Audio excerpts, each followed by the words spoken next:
Oremos.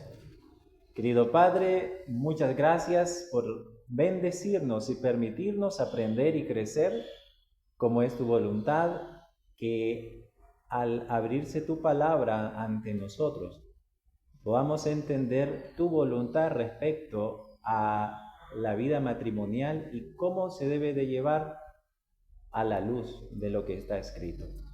Te lo pedimos, Señor, en el nombre de Jesús. Amén. Bien, pocos matrimonios en la historia han tenido tanta alegría y dicha como el del hombre llamado Lutero. A ver, ¿quiénes han escuchado a Lutero aquí? Por favor, ¿verdad? Su esposa se llamaba Catherine.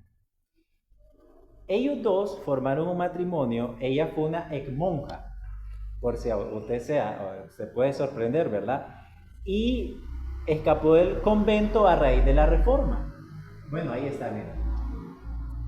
Lutero la admiraba tanto que le llamaban la administradora. De hecho, Lutero, que era un maestro, a veces recibía a jóvenes estudiantes en la posada. Entonces Lutero hasta le decía a la capitana del hogar, mi señor Cati.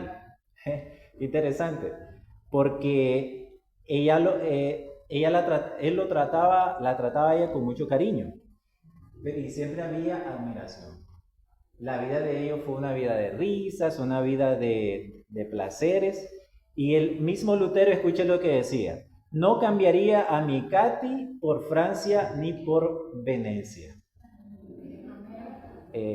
Wow. Esto nos enseña algo. Es un ejemplo maravilloso, aunque es del pasado, de cómo los cónyuges deben de ser en el presente, en un amor no definido por la cultura, sino por un principio sagrado de la palabra de Dios. Ustedes saben que Lutero es un hombre muy espiritual. La dicha conyugal no es ausencia de problemas, es presencia de propósito y unidad. Vamos a la siguiente.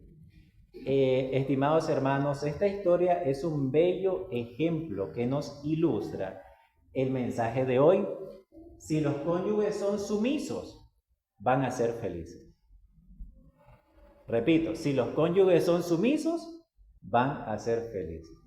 Ahora, para los que algún día van a casarse, como puede ser el caso de su servidor o algún soltero que esté acá, este tema va a ser muy útil para ustedes porque vivimos en una sociedad donde se ve como un problema la sumisión. Mi propósito es que usted salga animado a practicar la sumisión cristiana en el matrimonio según lo que dice la palabra de Dios y no el mundo, ¿va? Y para esto vamos a extraer dos enseñanzas del texto bíblico que se encuentra. Por favor, acompáñenme a 1 de Pedro capítulo 3, versículo del 1 al 7. El mensaje lleva por título La dulce sumisión. Dulce, porque someterse es dulce. Ok. 1 de Pedro capítulo 3, del 1 al 7. Vamos a ver dos cosas. En primer lugar, la sumisión de la esposa, que es con fines redentores. Y eso es del 1 al 6. Y por otra parte, la sumisión del esposo, que trae honor a la esposa. ¿Ok? Ustedes pueden leer conmigo. Dice el versículo del 1 al 6. De la misma manera, ustedes esposas tienen que aceptar la autoridad de los esposos. Entonces, aun cuando alguno de ellos se niegue a obedecer la buena noticia, el evangelio, la vida recta de ustedes les hablará sin palabras. Ellos serán ganados al observar la vida pura y la conducta respetuosa de ustedes. No se interesen tanto por la belleza externa, los peinados extravagantes, las joyas costosas o la ropa elegante. En cambio, vístanse con la belleza interior, la que no se desvanece, la belleza de un espíritu tierno y sereno, que es tan precioso a los ojos de Dios. Es así como lucían hermosas las santas mujeres de la antigüedad. Ellas ponían su confianza en Dios y aceptaban la autoridad de sus maridos. Por ejemplo, Sara obedecía a su esposo Abraham y lo llamaba Señor. Ustedes son sus hijas cuando hacen lo correcto sin temor a lo que sus esposos pudieran hacer. Amén. Qué emocionante este versículo, este pasaje. Y Pedro, como un hombre casado, va a empezar a decir, en primer lugar, que las esposas tienen que aceptar la autoridad de sus esposos. Y mire qué importante eso. Un poquito de contexto. Cuando Pedro escribe esta carta, usted no piense que aquí vamos a hablar del uso, que si tengo que usar joya o no. Cuando usted estudia la Biblia, y yo también, tenemos que entender el contexto en el cual se dirigió las palabras que se dirigieron. Y en ese tiempo, usted ve cuántos versículos aparecen solo que habla para la esposa. ¿Usted puede leer? Desde el 1 hasta qué versículo. A ver, les pregunto a las mujeres, bueno, a todos. ¿Será que Pedro le estaba diciendo que la mujer es la que tiene que aprender más? Y el hombre menos, porque usted ve el versículo 7 y solo un versículo habla para el hombre. ¿Están de acuerdo los caballeros que las mujeres tienen que aprender más? Bueno, cuidado, dice que estamos probando, especialmente a los caballeros. En ese tiempo, ¿por qué Pedro escribe tanto para las mujeres? Escuche, los cristianos sufrían persecuciones. Y usted ve que esa palabra asimismo, que empieza de igual manera, de la misma manera, usted ve desde el capítulo 2, versículo 18 en adelante, le habla cómo los esclavos tienen que someterse a sus amos. Termina Pedro el discurso de cómo someterse los esclavos a los amos. Ahora viene Pedro y dice, ahora les voy a decir cómo las esposas tienen que someterse a los esposos. Interesante. Y en el tiempo de Pedro, la mayoría de las mujeres, de los cristianos, eran mujeres que los esposos no eran cristianos. Interesante. Entonces Pedro se dedica más a escribirle a ellas. Si usted ve esta palabra, aceptar la autoridad, someterse, viene del griego jupotazo, es el mismo término que se utiliza para hablar de la sumisión a los esclavos. En ese tiempo la mujer era vista como un objeto. Yo creo que ustedes ya deben manejar esto. Imagínense usted, para un griego, la mujer, el único lugar de la mujer, ¿cuál creen que era? La casa. Los griegos eran una sociedad muy machista. Escuche, ellos debían permanecer y ser obedientes al esposo de quien era una posesión completa. Otra cosa, usted ha escuchado la palabra patria potestad. La han escuchado, ¿verdad? Aquí la usamos mucho para referirse al asunto de los hijos. Pero eso originalmente indicaba que una mujer, escuche, estaba bajo el dominio total de su padre. Y cuando la mujer se casaba, la patria potestad completa de la mujer pasaba a las manos del esposo. Oiga, qué duro esa situación para las mujeres. Y Pedro escribe no para apoyar la cultura, porque usted sabe que nosotros no nos guiamos por la cultura, sino para explicarles que la sumisión tenía que basarse en lo que decía el Evangelio. Usted ve 1 Juan 4:18, y es un canto también. En el amor no hay ¿qué? En el amor no hay temor. ¿Por qué? Porque el perfecto amor echa afuera el ¿qué? ¿De dónde? Del corazón. Entonces, la sumisión de la que Pedro está hablando no se refiere a una sumisión de tener miedo. Pedro les escribe para animar a las mujeres a que se sometieran por un propósito, aceptando la autoridad del esposo. ¿Por qué? Había un motivo superior, más que estar pendiente de la joya o eso. Si ellas se sometían, si aceptaban la autoridad, eso podría ser una manera como ellas podían ganarlos para el Evangelio. Usted ve un poquito adelante, dice que para que ellos, vamos a la siguiente, si usted mira abajo, la conducta respetuosa de ellas iba a ser un instrumento para ganárselos. No hay nada que haga que un hombre se sienta más contento que una mujer se quiera dar su lugar. Que una mujer no sea coqueta, que una mujer sea respetuosa. Eso le gusta a un caballero. Entonces Pedro le dice, ustedes no van a ser como esas mujeres porque ustedes, si se someten, si aceptan la autoridad, van a ganarlo sin palabras. Mire, tal vez aquí en la presentación no sale, pero esa palabra, sin palabras, viene del griego logos. ¿Ustedes han escuchado esa frase en otra parte? ¿A dónde? ¿Cómo dice, hermano? Bueno, sí, ¿verdad? Sí. Logos, ajá, y es por algo. Logos quiere decir palabra. Cuando ustedes ven en el versículo que dice, para que ellos sean ganados sin palabras, sin logos, que crean al evangelio, que crean al logos. Y es interesante porque sin palabras ellos iban a ser ganados por la palabra. Interesante. Hermano, nosotros vivimos un mundo que cada vez más nos está acercando a dar testimonio de logos. Y ellas, por la belleza de su comportamiento, iban a ganarlos sin logos, sin palabras. Es que la mayor evidencia de una vida convertida es el testimonio, hermano. Y estas mujeres estaban en una sociedad. Entonces, escribió alguien, la conducta pura lograría convencer a tales hombres duros.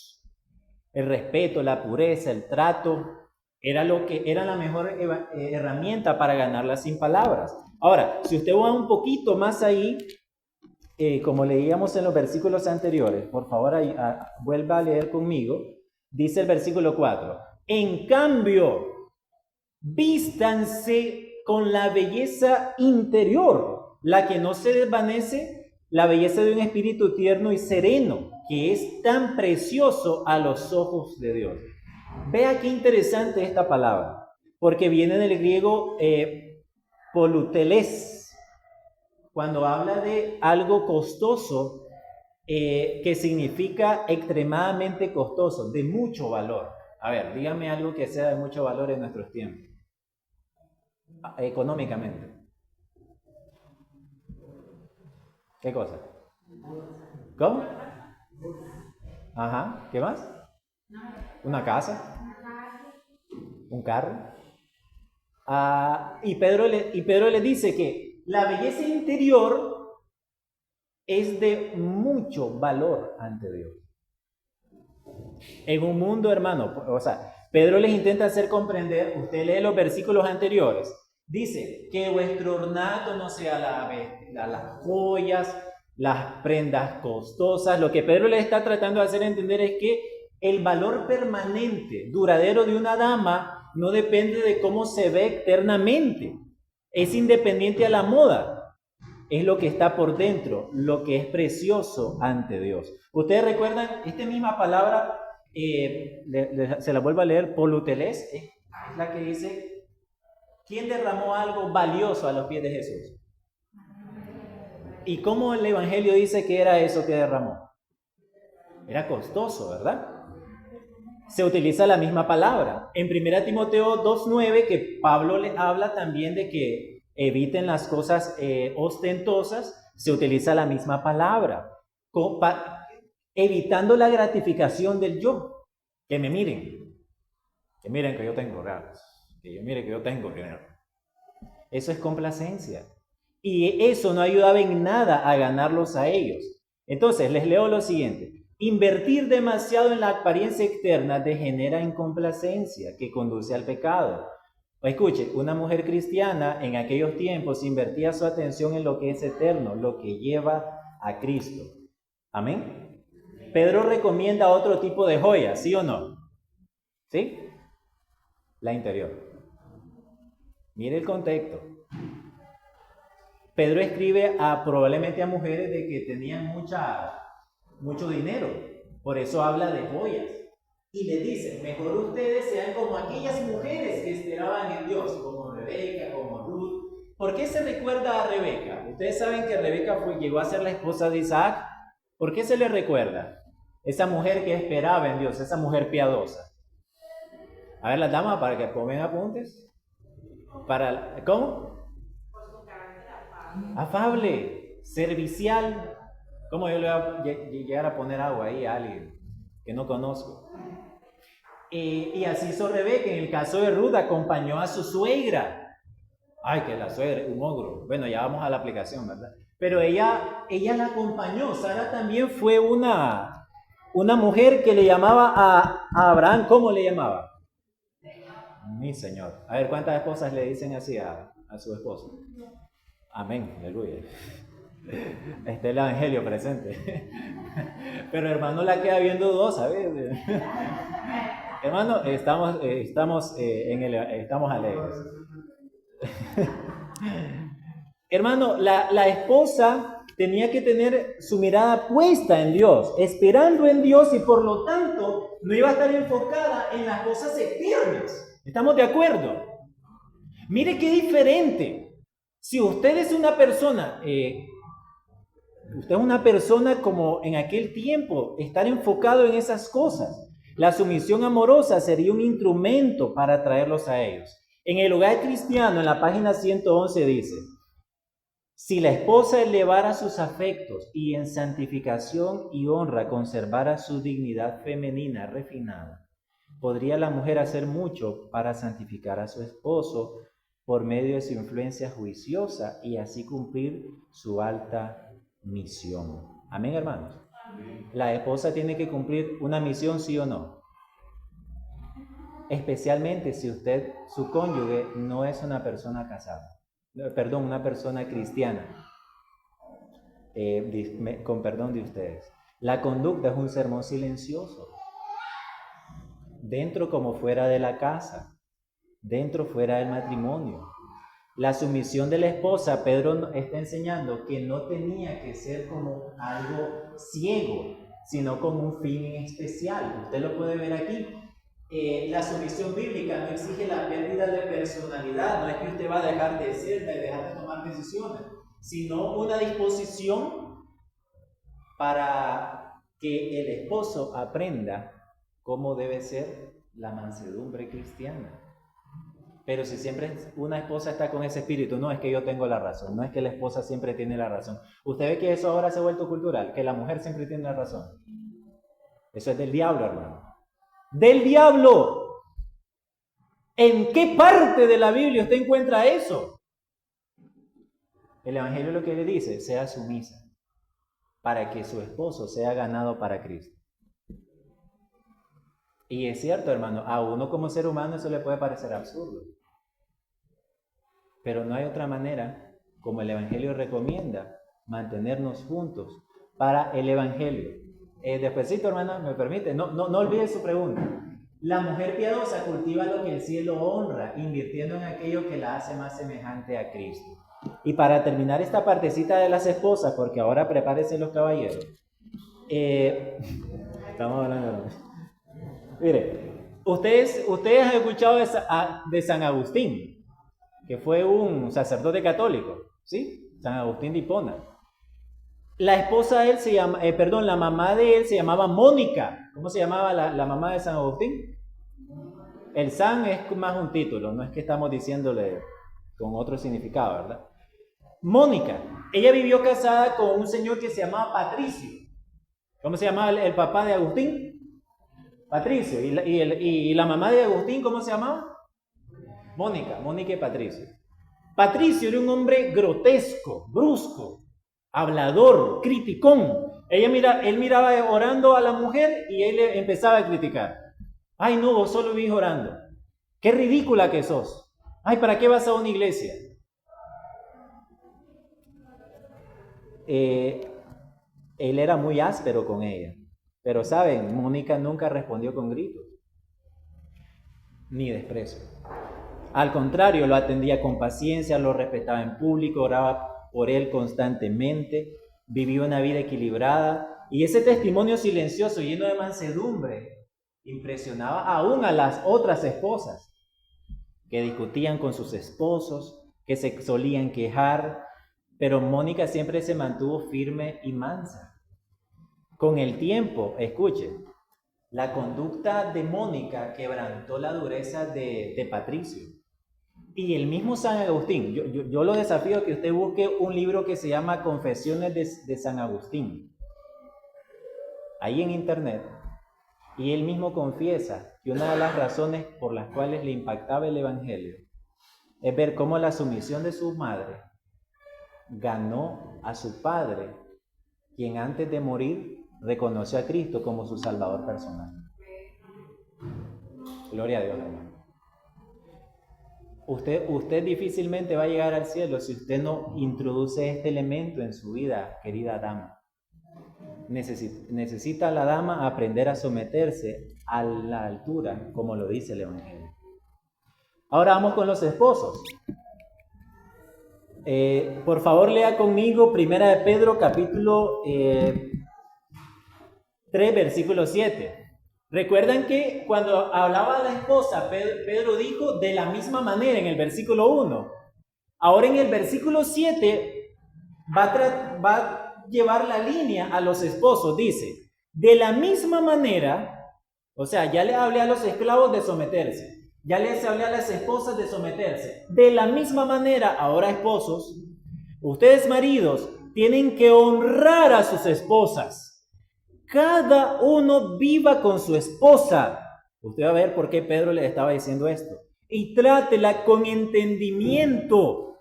Ella podrá ser más débil como un vaso frágil, pero participa por igual del regalo de la nueva vida que Dios les ha dado. En sus versiones puede llamarse coherederas.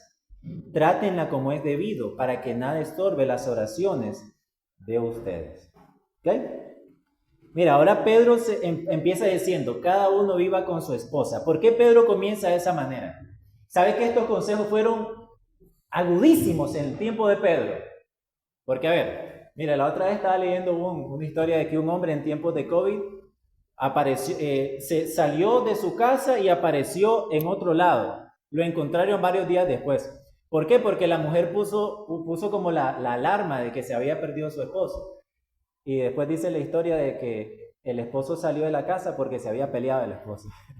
En tiempos de COVID. Ahora, imagínense usted en el tiempo en que una mujer era tratada como un objeto. Ay, no, vos no estorbes, vos no tenés opinión. Que Pedro le dijera esto era algo sorprendente. ¿Cómo? Entonces, mire, esa palabra, cada uno viva, habite, es del griego sunoikeo, que significa residir juntos. O sea, lo que Pedro le dice a los esposos, caballeros, vivan con sus mujeres. Traten de llevar una relación con sus mujeres. No las ignoren, manténganse con ellas. Sí, pero no la soporto. Viva con ella, no la abandone.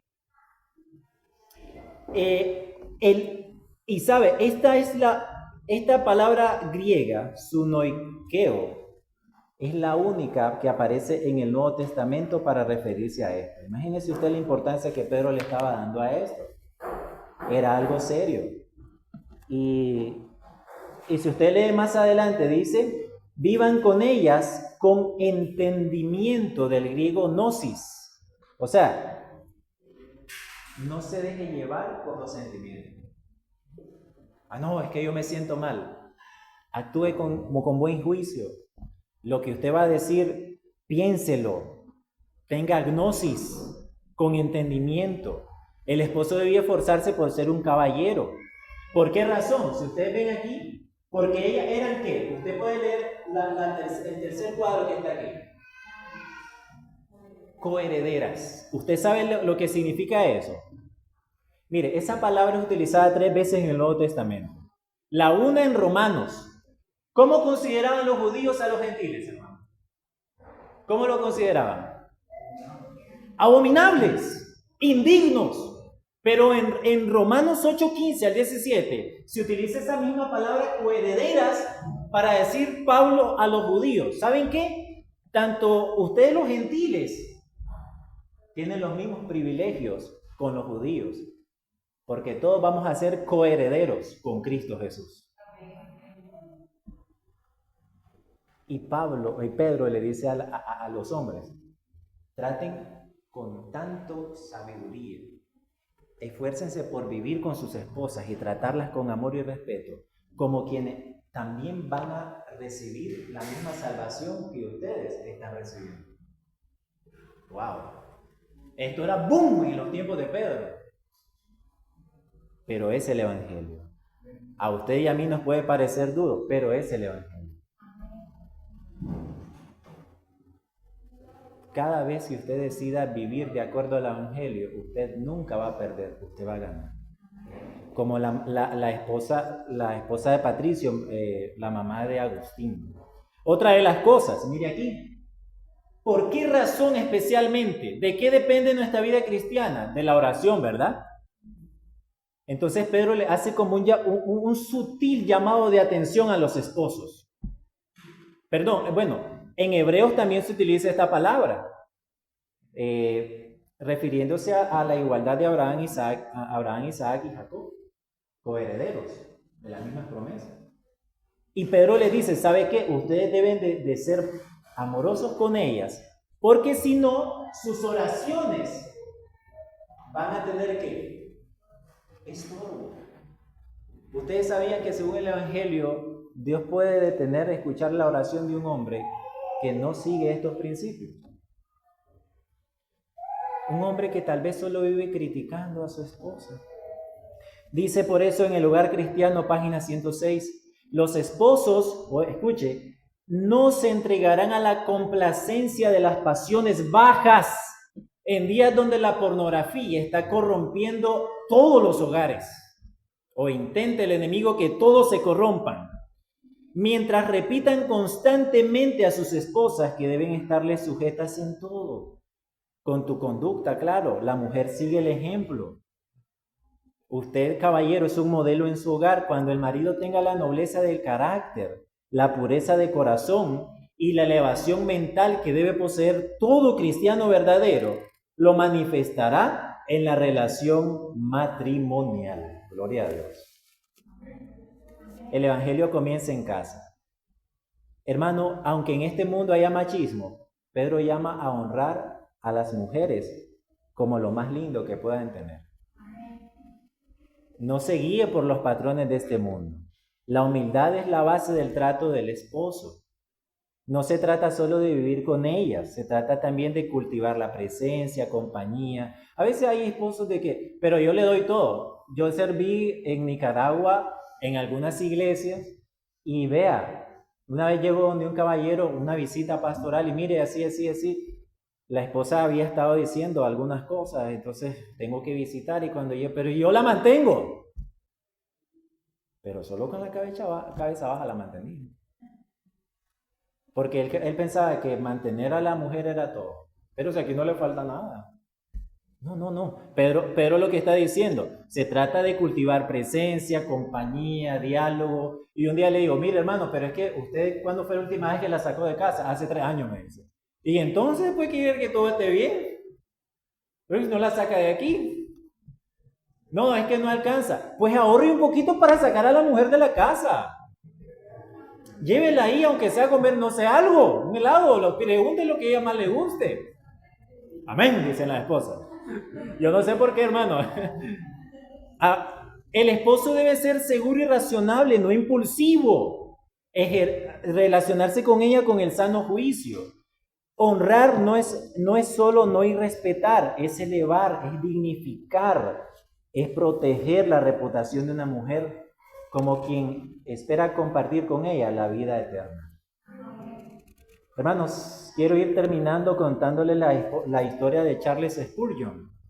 Ustedes conocen a ese predicador poderoso. No era adventista, pero un hombre poderoso.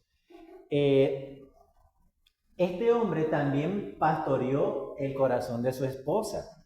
Ella se llamaba Susana. ¿Cómo se llamaba? Susana. Y vean, Susana testificaba que Spurgeon era amable, era paciente, tenía buen humor, la trataba con honor, oraba diariamente con ella, la pastoreaba. Y es interesante porque ella era una mujer que vivía casi en cama, pero ella dice que nunca Spurgeon la hizo sentir como que era una carga. Y ella dijo, su ternura hacía mi hacia mí es una predicación silenciosa que me hace amar más al Señor.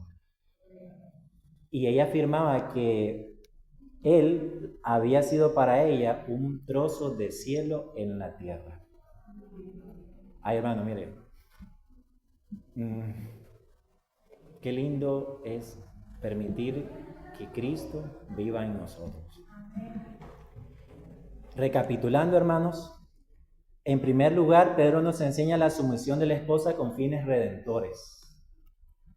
Aunque hoy haya mucho feminismo, la sumisión voluntaria, impulsada por Cristo, siempre ganará la batalla.